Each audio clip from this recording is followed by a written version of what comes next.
Wait, I said what? I've kept my mouth closed in every language of which I've ever heard. Yeah, well, that is pretty final, right? Okay. Yeah, next month it will be. Yeah, all right, cool. June 16th, 1952. Koje-Do POW camp and all the chaos there has been in the world headlines for over a month. But as of this week, the camp and all its inmates are now firmly under UN control.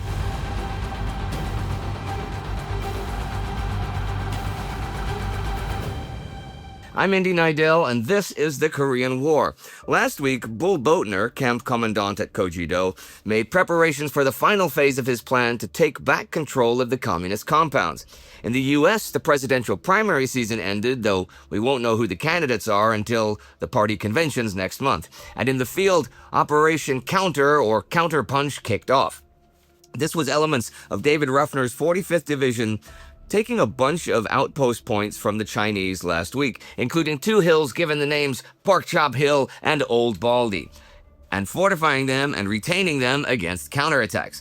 Early this week, there are still enemy probing attacks, but these meet with no real success. On the 11th, though, Ruffner decides it's time for Phase 2 of Counter. This involves a couple of platoons from the 245th Tank Battalion making a diversionary raid, while several companies from the 180th Infantry seize and hold Hill Eerie, which is technically Outpost 8.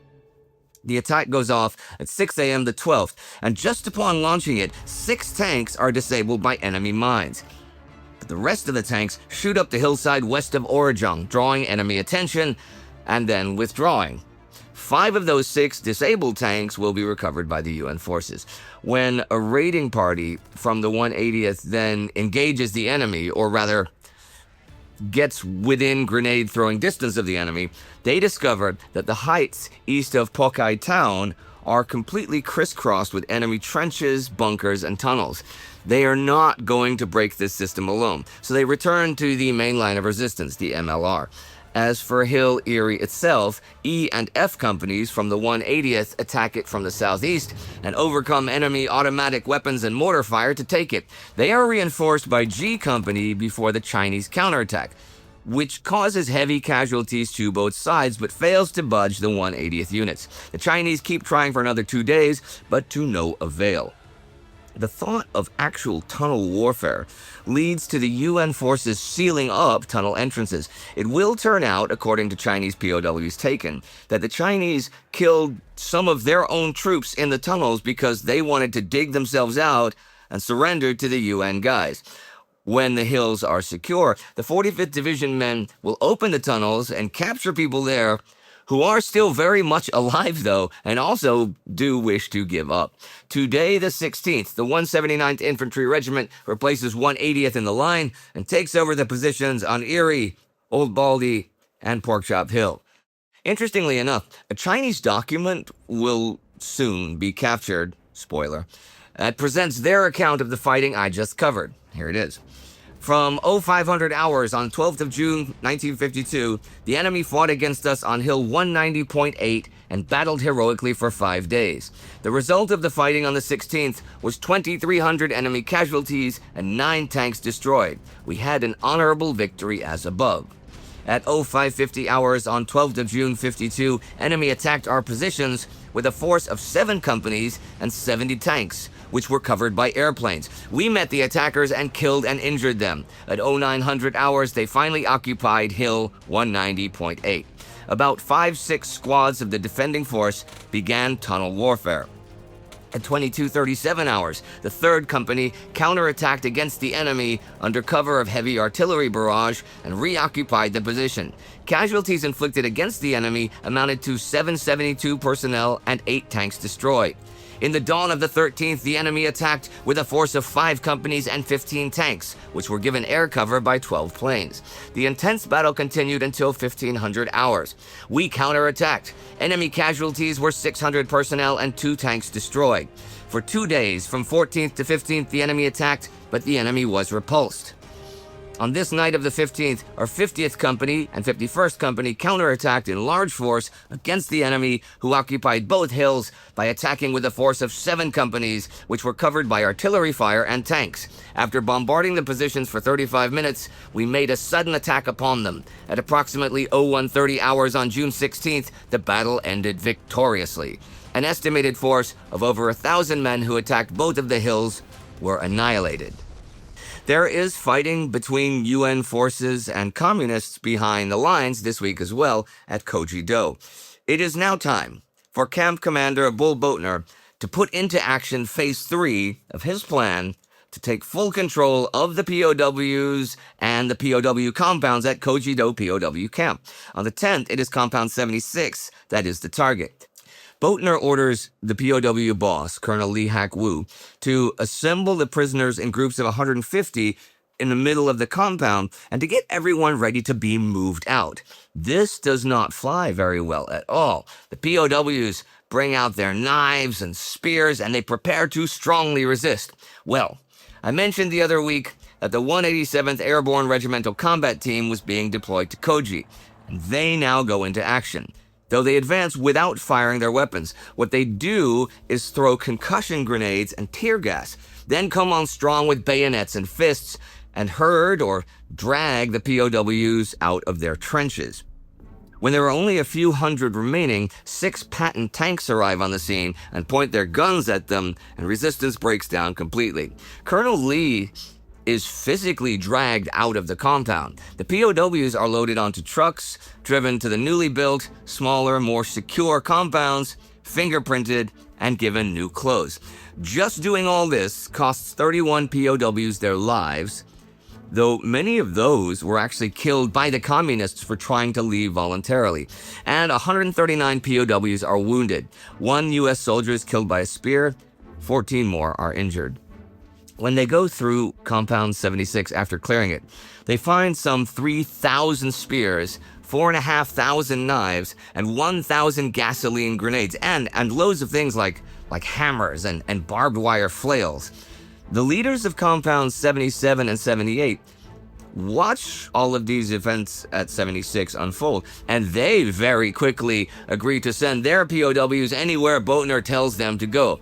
It seems like the transfer of the other Koji POWs this month might be pretty uneventful after all. I will have a bit more to say about this next week though. Something else though. Buried in 76, Boatner's men found 2 sets of plans. One was the defense plan by which the North Koreans had resisted movement.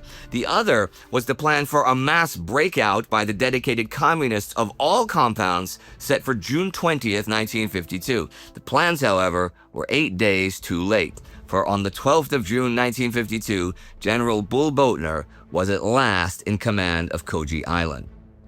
Something to think about, though. In assessing the effects of the Koje-Do incidents, it is difficult to escape the conclusion that they seriously weakened the international support that the UNC command had been getting on its screening program and on voluntary repatriation. In Great Britain, questions were raised in Parliament implying that the screening in April had been improperly or ineffectively carried out. Japanese press opinion reflected a growing suspicion that the U.S. authorities had lost control of the screening process and permitted ROK pressure to be exerted directly or indirectly against repatriation. ROK is South Korean.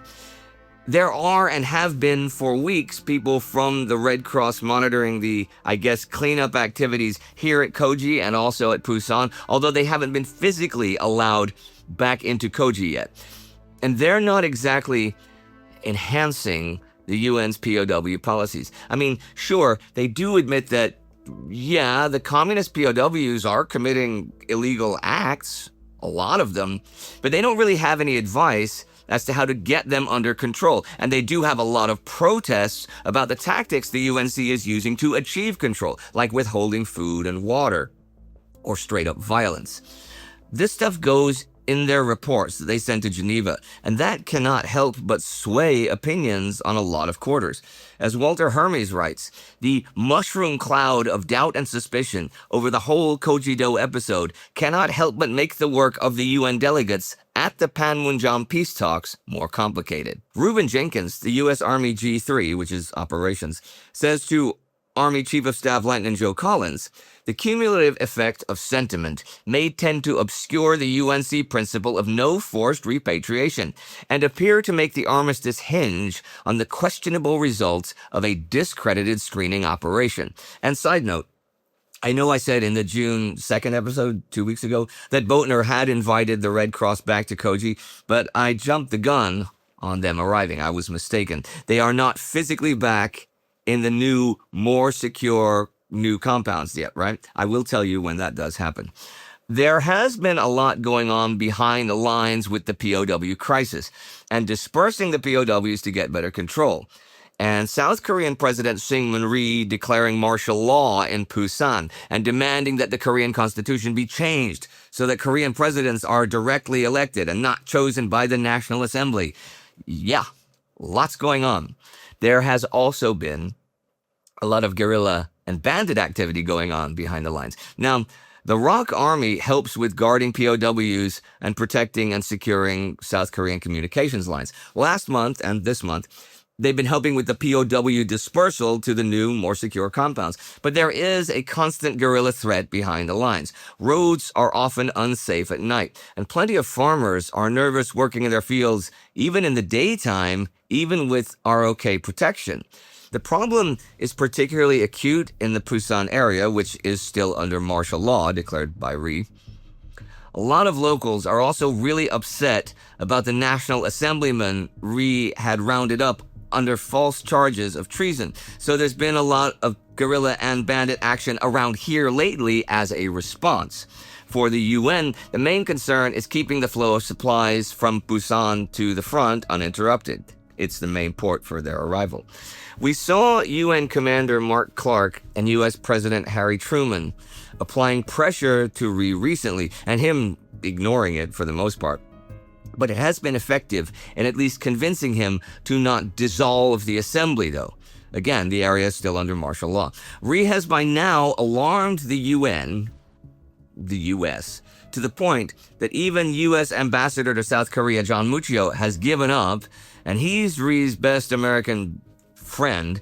And this week on the 14th, Muccio tells the U.S. State Department it is now time to threaten direct UN intervention to stabilize things and stop Rhee's escalating anti-armistice and anti-America rhetoric and actions. Truman agrees, and they'll put together some sort of directive soon. 6 months from now, or 6 months and 4 days from today, Truman will no longer be president. He's not running for office again, and the campaigns to choose his successor are in full swing. The Republican race is a tight one between Ike, Dwight Eisenhower, and Ohio Senator Robert Taft. Taft gives a speech this week called The Answer to Abilene. This refers to Eisenhower kicking off his campaign 2 weeks ago with a speech in his hometown of Abilene, Kansas. Ike, if you'll remember, did not specifically criticize Truman's policies with regard to Korea. He just called for a decent armistice. Now, Taft criticized Eisenhower for refusing to condemn the Truman administration's war policy. Although Taft offered no new policies to pursue in Korea, one promise stood in sharp contrast with Eisenhower. He would bring General Douglas MacArthur back into government, although in an unspecified capacity. Eisenhower knew better. He said he would only listen to anything MacArthur had to say. Golden also writes that last year, just after Mac was fired, Ike wrote to a friend about the firing. I've kept my mouth closed in every language of which I've ever heard. MacArthur, happy to be back in the headlines, is not being quiet. He's giving himself credit for scaring Truman out of running again. And he also wants to prevent Eisenhower from winning the Republican nomination over Taft. The Republican Party has chosen Douglas MacArthur as its keynote speaker for their convention, which is in just a few weeks in Chicago. All spring long, he's attacked Truman's conduct of the Korean War, to cheering crowds, of course, and privately, he's made it clear that should destiny call him once more, he will heed the call. The U.S. News and World Report writes, his role as keynoter is just a starter. He's ready to lay aside his uniform, retire from the army, do anything necessary to defeat his five-star colleague. The five-star colleague is Eisenhower, of course. But what does MacArthur have against Ike? MacArthur's opposition to his fellow general was both philosophical and personal. He considered Eisenhower the embodiment of the George Marshall wing of the United States Army, oriented towards Europe rather than Asia. Eisenhower was a staff man, not a fighter. Patriotic though he was, he lacked MacArthur's messianic opposition to communism. Back in the day, as Army Chief of Staff, MacArthur had made Eisenhower his protege and taken him to Manila as an aide after his first retirement. But already back then, they really disagreed politically. And since then, Mac only sees changes for the worst in Eisenhower. Mac and Taft, they have breakfast at the Waldorf, right? MacArthur's gang says about this that Mac promises Taft his support for the nomination and the campaign, and Taft, upon winning, would then appoint MacArthur head of the armed services. Taft, however, says he plans to ask the convention to nominate MacArthur as his running mate, and then announce that he'll make him a deputy commander-in-chief who will have shared responsibility for, quote, the formulation of all foreign policy bearing upon national security. And with that mouthful, I will end this week of the war. A week of action around Hill Eerie, Rhee still making waves, and Koje-Do coming completely under UN control. Oh, and on June 9th, as last week ended, Pravda ran a piece proclaiming that the U.S. has gas chambers and practices torture in the Korean POW camps. Pravda claims that this is to prevent the prisoners from saying that they want to be repatriated.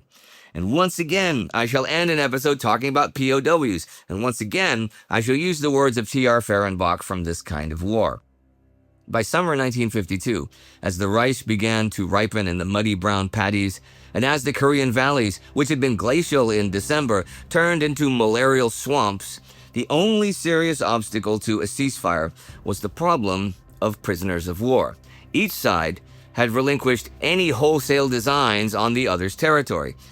He goes on to point out that now, with the communist POWs under firm control, they cannot avoid the fact that not more than 83,000 of the 132,000 military POWs in UN hands would voluntarily go back to North Korea or Communist China.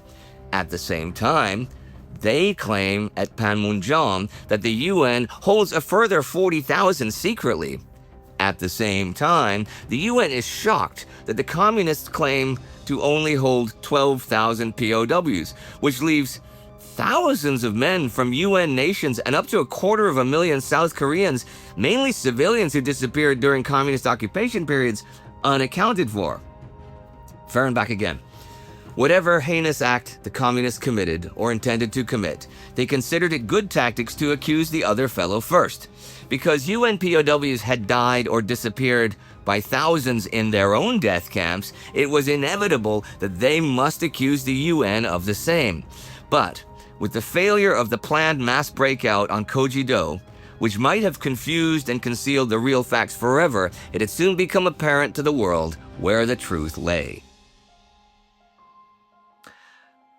I am glad that I get to sit here week after week telling a new generation about the events of this war, a lot of which have been forgotten to the general public. I can do that thanks to the Time Ghost Army. You too can join the army and be part of all this. You can do so at timeghost.com or patreon.tv. Timeghost.tv or patreon.com. Sorry.